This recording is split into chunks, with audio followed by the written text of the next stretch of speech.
কেন হঠাৎ ফেসবুক জুড়ে ইনকলাব জিন্দাবাদ স্লোগান? গত কয়েকদিন ধরেই ফেসবুক ফিল্ড স্ক্রল করলেই এই বাক্যটি বারবার চোখে পড়েছে। ইনকলাব জিন্দাবাদ। সাধারণ ব্যবহারকারী থেকে শুরু করে বিভিন্ন রাজনৈতিক ব্যক্তিত্ব এবং ইনফ্লুয়েন্সাররা এই স্লোগানটি দিচ্ছেন।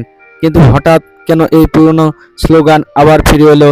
এর পিছনের মূল কারণ হলো ইনকলাব শব্দের অর্থ ও ইতিহাস।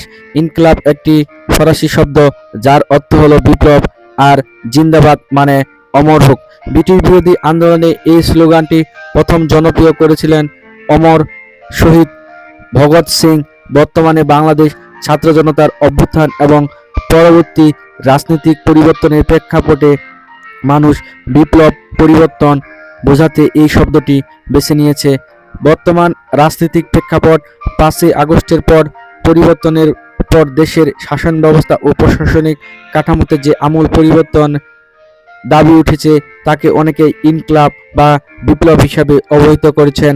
বিশেষ করে কিছু ইসলামপন্থী দল এবং ছাত্র সংগঠনগুলো তাদের সমাবেশে এই স্লোগানটি জোরালোভাবে ব্যবহার করেছে, যা সোশ্যাল মিডিয়ায় ছড়িয়ে পড়েছে।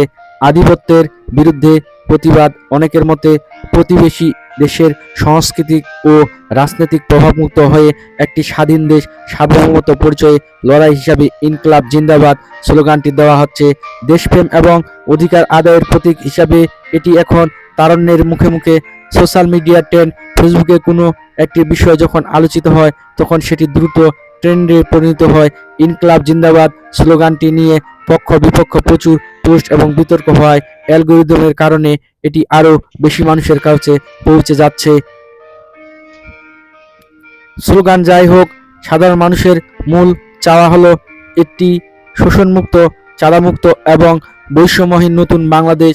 ইতিহাসের পাতায় এই ইনকলাব শব্দটি যে তেজ ছিল, বাস্তবেও যেন মানুষের জীবনে সেই ইতিবাচক পরিবর্তন আসে।